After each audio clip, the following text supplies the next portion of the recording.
Hello guys. हम लोग friction chapter को देख रहे थे। फ्रिक्शन चैप्टर में हम लोग फ्रिक्शन का definition, types of friction, angle of friction, angle of repose, ये सारे चैप्टर को, ये सारे टॉपिक को हम लोग देख चुके थे। आज हम लोग उसका कुछ एप्लीकेशन को देखेंगे। देखिए, एक इंक्लाइन प्लेन है।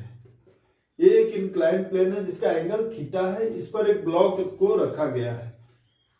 अब इसमें हम लोग को एक्सेलरेशन निकालना है अलग अलग केस के अनुसार। एक बार ब्लॉक नीचे जाएगा तो एक्सेलरेशन क्या होगा थीटा एंगल से।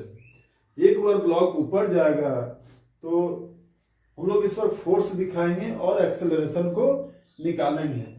देखिए, acceleration of sliding body, acceleration of sliding body, यानी ये बॉडी, स्लाइडिंग बॉडी कौन सा है? Block. Acceleration of sliding body on inclined plane. A block placed on the inclined plane and inclination theta. इसका inclination theta है। तो case first क्या है?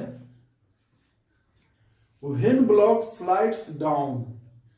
फर्स्ट केस में हम लोग देखेंगे, यदि कोई भी ब्लॉक डाउन में स्लाइड कर रहा हो, डाउनवर्ड डायरेक्शन में स्लाइड कर रहा हो through the incline plane, incline plane के द्वारा, तो इसका हम लोग एक्सेलरेशन कैसे निकालेंगे? सबसे फर्स्ट में हम लोग का काम होता है कि इस पर जो फोर्स लगता है, कौन कौन सा फोर्स लगेगा, टोटल फोर्स को पहले दिखाएंगे। इस ब्लॉक पर कौन कौन सा फोर्स लगेगा, किस फोर्स के कारण नीचे ये जा रहा है, ये सारे चीज को हम लोग अभी पहले दिखाएंगे। तो आइए सबसे फर्स्ट में हम लोग देखते हैं, ये इंक्लाइन प्लेन है जिसका एंगल थीटा है। ये ब्लॉक रखा हुआ है जिसका मास m है। ये ब्लॉक जिसका मास क्या है? m दिया हुआ है। अब देखिए, जैसे हम लोग पहले भी सीख चुके हैं, सबसे पहले हम लोग नॉर्मल रिएक्शन दिखाएंगे। नॉर्मल रिएक्शन कैसे दिखाएंगे? ये प्लेन के परपेंडिकुलर एक लाइन ड्रॉ करेंगे। ये प्लेन के परपेंडिकुलर एक लाइन ड्रॉ करेंगे और ये क्या हो गया? Normal reaction.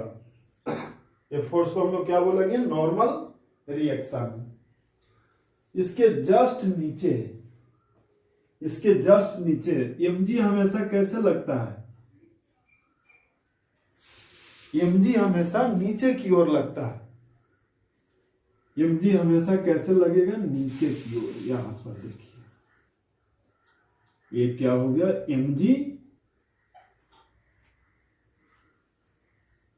mg हमेशा कैसे लगेगा? अर्थ के परपेंडिकुलर, अर्थ के परपेंडिकुलर। यानी ये क्या है? आपका अर्थ है, इसके परपेंडिकुलर नीचे की ओर लगेगा। अब देखिए, इससे क्या करेंगे? इस लाइन को हम लोग पीछे की ओर बढ़ाएंगे, ऐसे इस लाइन को पीछे की ओर ड्रॉ करेंगे। अच्छा, ये एंगल थीटा होगा तो ये भी एंगल क्या होगा? थीटा हो जाता है। ये एंगल थीटा तो ये भी एंगल थीटा होगा। अब देखिए क्या करना है, इसको कंपोनेंट में तोड़ेंगे mg को। तो mg को कंपोनेंट में तोड़ेंगे तो देखिए, ये इस पर क्या है? 90 डिग्री का एंगल बनाएगा। ये दोनों 90 डिग्री हो गया ना ऐसा। ये क्या हो गया? 90 डिग्री। mg किसके, थीटा जो है किसके साथ है? mg और इस एक्सिस के साथ। यानी इसको हम लोग बोलेंगे mg cos थीटा। ये क्या हो जाएगा? mg cos theta, mg cos theta.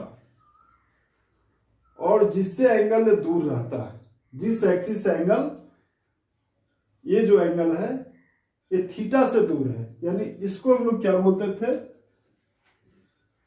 mg sin theta. और जब ये नीचे मूव कर रहा है, अभी हम लोग का इक्वेशन केस फर्स्ट में देख रहे हैं, when block slides down direction through the inclined plane, यानी कि ये ब्लॉक नीचे की ओर आ रहा है तो फ्रिक्शन कैसे लगेगा? पीछे की ओर। फ्रिक्शन फोर्स का डायरेक्शन कैसे होगा, पीछे की ओर। ये स्लाइड नीचे कर रहा है तो ये ऊपर की ओर होगा फ्रिक्शन का फोर्स।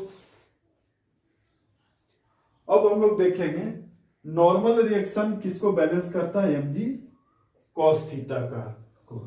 अब हम लोग इक्वेशन लिखना शुरू करते हैं, यानी n इक्वल टू, n के डायरेक्ट पीछे होता है, डायरेक्ट ऐसे इस तरह से स्ट्रेट लाइन होता है, n equal to mg cos theta.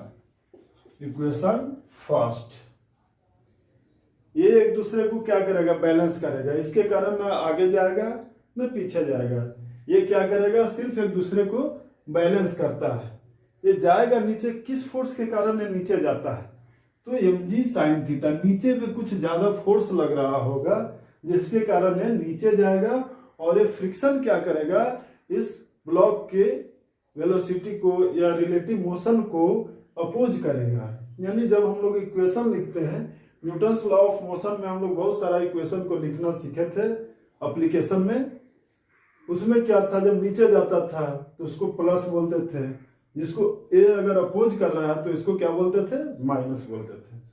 तो हम लोग फ्रॉम फिगर से देखेंगे नीचे की ओर लगने वाली फोर्स, यानी किस फोर्स के कारण ये नीचे जाएगा, जिस फोर्स के कारण एक्सेलरेशन का जो डायरेक्शन होगा, एक्सेलरेशन के डायरेक्शन में जो फोर्स लगेगा उसको हम लोग प्लस बोलेंगे, और एक्सेलरेशन के अपोजिट डायरेक्शन में जो फोर्स लगेगा उसको हम लोग क्या बोलेंगे, माइनस। यानी ये क्या हो जाएगा, mg sin theta plus, mg sin theta plus में होगा। और इसको अपोज कौन कर रहा है, यानी एक्सेलरेशन के अपोजिट डायरेक्शन में। एक्सेलरेशन आपका कैसे है, नीचे की ओर, ऐसे ब्लॉक नीचे आ रहा है ना, इस तरह से, ये एक्सेलरेशन से। ये एक्सेलरेशन के अपोजिट डायरेक्शन में है तो इसको क्या बोलेंगे, minus F equal to mass into acceleration. अब यहां से हम लोग देखेंगे फ्रिक्शन इक्वल टू क्या होता है, mu N. Law of friction में हम लोग देखे थे कि F is directly proportional to the normal reaction. Normal reaction होता था, इसको अब हम लोग देखेंगे, यानी mg sin theta minus mu N. यहां क्या होता था, friction equal is directly proportional to normal reaction होता था। ये जब प्रोपोर्शनल को हटाते थे तो ये इसके जगह म्यू एन आता था। ये लॉ ऑफ फ्रिक्शन में हम लोग देखे थे। यहाँ पर एन का वैल्यू देखेंगे, इसको हम लोग क्या करते हैं, मिटा देते हैं। ये पहले भी बताया गया हुआ है, इसलिए इसको अभी जरूरत नहीं। अब देखिए यहां पर आइए, equal to mass into acceleration. अब इसको हम लोग और आगे बढ़ाएंगे तो mg sin theta minus mu तो रहेगा ही, n का वैल्यू क्या है, देखिए यहां पर दिया हुआ है, mg cos theta equal to mass into acceleration. Mass into acceleration, देखिए मास मास सभी में सेम है, कॉमन लेकर के इसको चाहे तो कैंसिल कर सकते हैं आप।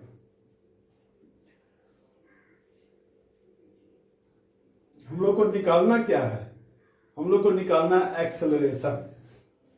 एक्सेलरेशन निकालना है तो ऐसा करते हैं कि मास को कॉमन ले लेते हैं, नीचे दिख रहा है या नहीं, पहले इसको नोट कर लीजिए।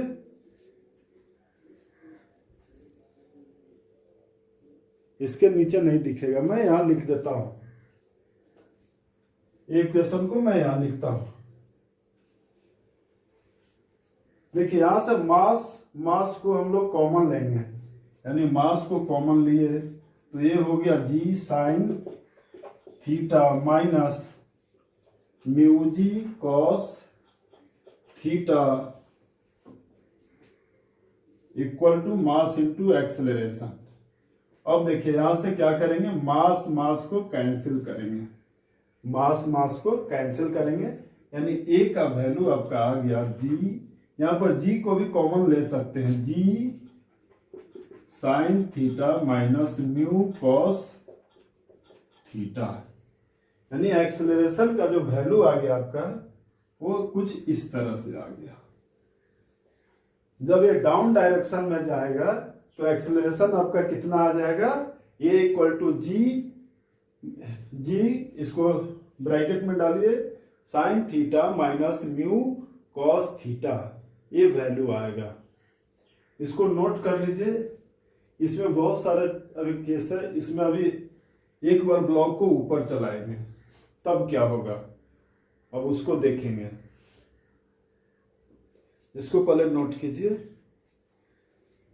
फिर हॉरिजॉन्टल डायरेक्शन में देखेंगे।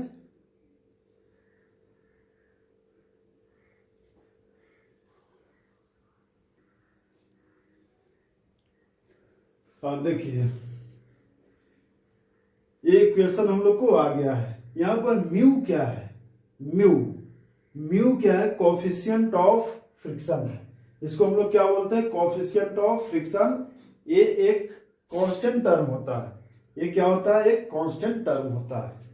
अब देखिए यदि ये सरफेस स्मूथ हो, ये सरफेस स्मूथ होगा तो एक्सेलरेशन का वैल्यू क्या होगा उसको हम लोग निकालेंगे। यानी सरफेस स्मूथ है, इसका मतलब क्या हो गया, म्यू का वैल्यू 0 होगा, म्यू का वैल्यू क्या होगा, 0। तो एक्सेलरेशन हम लोग कैसे निकालते हैं इसको हम लोग अभी देखते हैं। इसको मिटा देता हूं फॉर स्मूथ सरफेस के लिए। चलिए यहां से मिटा देता हूं, इसको नोट कर लीजिए, नोट कर लीजिए, इसको मैं मिटा रहा हूं इसको यहां से।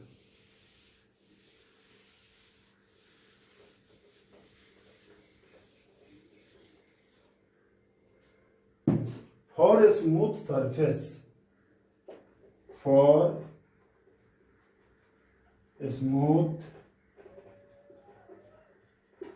स्मूथ सरफेस के लिए क्या होगा, इसमें फ्रिक्शन नहीं है, स्मूथ सरफेस है, यानी म्यू का वैल्यू यहां पर क्या हो जाएगा, म्यू इक्वल टू 0 हो जाएगा। म्यू यहां पर क्या होगा, 0। तो म्यू जब 0 होगा तो इस इक्वेशन में देखते हैं, इस इक्वेशन का कुछ नाम रख देते हैं, इक्वेशन फर्स्ट। तो from equation first, from equation first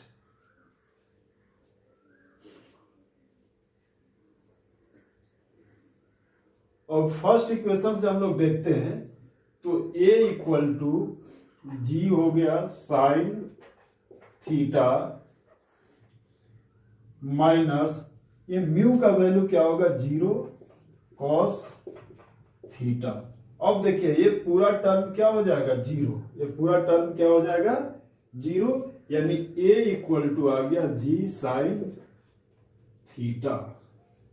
इसका मतलब क्या हो गया कि फ्रिक्शन यहां पर क्या हो गया, 0 हो गया, फ्रिक्शन 0 हो गया। यानी कि जो मास होगा, यानी कि मास तो मास पर डिपेंड नहीं करता है, ये जी साइन थीटा पर डिपेंड करेगा। यानी जी साइन थीटा फोर्स से ये नीचे आएगा, यानी थीटा बड़ा होगा, अगर ज्यादा इंक्लाइनेशन होगा तो इसका एक्सेलरेशन ज्यादा होगा, अगर ए एंगल कम होगा तो इसका एक्सेलरेशन भी कम होगा। तो ये हम लोग देख चुके हैं फर्स्ट एप्लीकेशन। अब इसमें सेकंड केस को देखना बाकी है, सेकंड केस को हम लोग अभी देखते हैं। वीडियो बड़ा हो चुका है, इसका सेकंड पार्ट में हम लोग सेकंड केस को देखेंगे। सेकंड और थर्ड केस, 2 केस और इसमें बचा है, दोनों केस को नेक्स्ट वीडियो में देखेंगे। आज यहां तक ही रहने देते हैं।